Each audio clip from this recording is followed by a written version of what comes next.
Alright, and we should be recording. Yeah, we're 5 seconds in.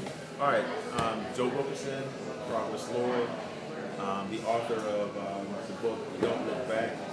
This is one of the first meetings, video recorded meetings that we've had in a while. And I'm going to give him the floor. I'm going to swing back to the other side. We're going to have a general conversation. This is part of our marketing strategy, just to keep people informed as to what's going on with urban literature, what's going on in street fiction, and you know, what other revelations we can come up with. So with that said, I'll pull this up, and I'm gonna give the floor to Progress.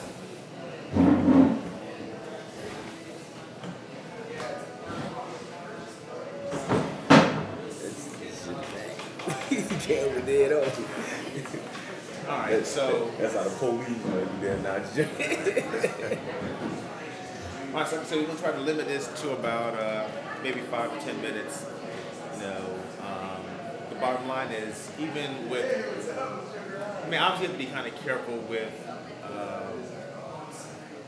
the details that you're going to give in reference to the story that you're conceptualizing. But at the same time, you know, we want to draw the people in as far as what to expect when the book does drop. And if you don't feel comfortable, then obviously this won't make it onto the internet. It'll just be one of those lost recordings. Right, one of the greatest authors of all time. You know what I mean? So something to reflect back on, like, man, yeah, I do remember when I did that recording. But either way, it's on your Progress.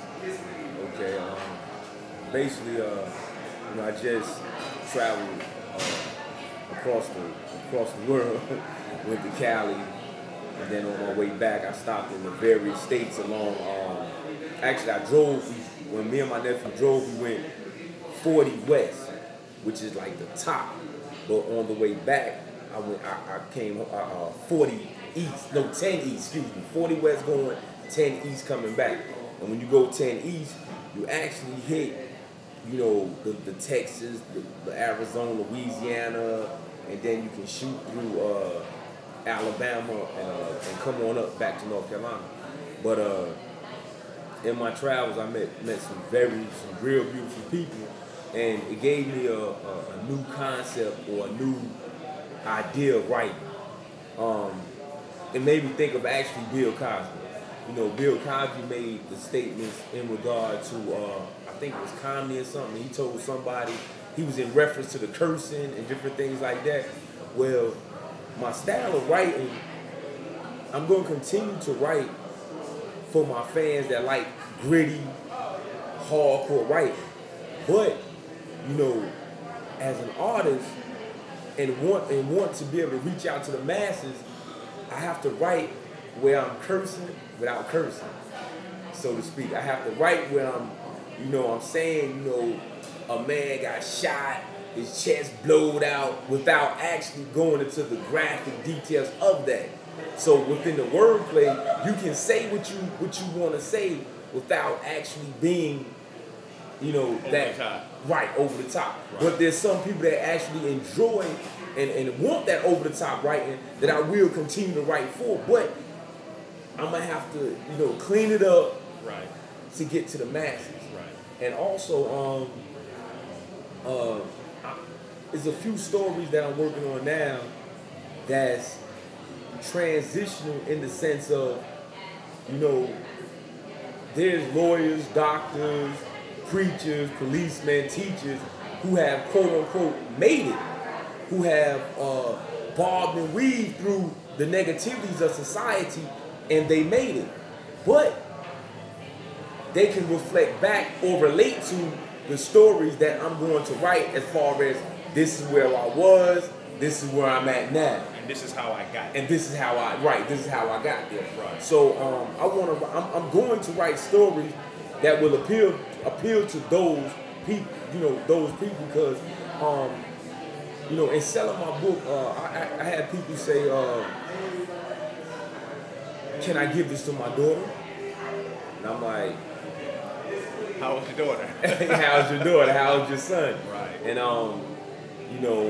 then it's like, nah, I wouldn't do that.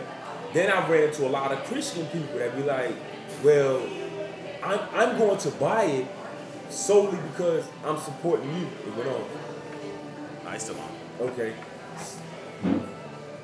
Yeah, as long as that green light is on. Okay. Strangest. Okay, they bought it because they saying, I'm buying this because I like your story. Right.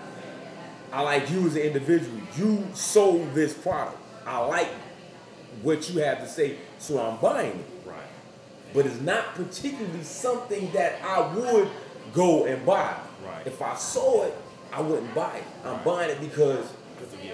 Right. Right. So, with that in mind, I'm saying, I want to write something that, without you knowing me or not, through word of mouth and through, whatever you would say, if you picked it up, you read the synopsis, you're like, oh yeah, I gotta have it. I want this. Right. I want this to fit in your life. I want this. I want you, those that say, I don't have time to read, I want you to make time to read this material. You see what I'm saying? A lot of people say they don't have time to read, but they make time to read the Bible. They make time to read the Quran. Or, whatever religious, thing. They make time for that. Right? And, not to, go overboard in what I'm about to say, but I want mine to be on that level. I want my material, if you say there's a periodical, article, book out that Progress wrote, I want you to reverend mine like, I have to make time to read what this man has to say. So, that's the scope of where I'm going right now in my writing.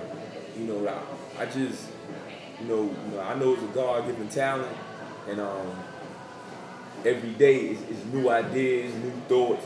It's steady running through my mind, but it's like, you have the power to change.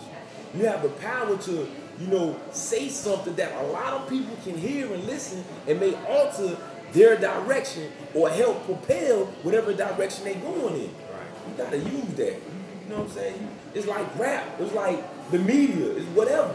You have to use your God-given talent and make the best out of it instead of just saying some gibberish, something that doesn't mean anything. Right.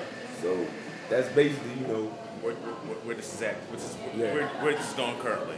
All right, with that said, I'm going to be signing off. And until you get another update, stay tuned. Be aware, ProgressLoyd on a bookshelf near you as well as on the internet.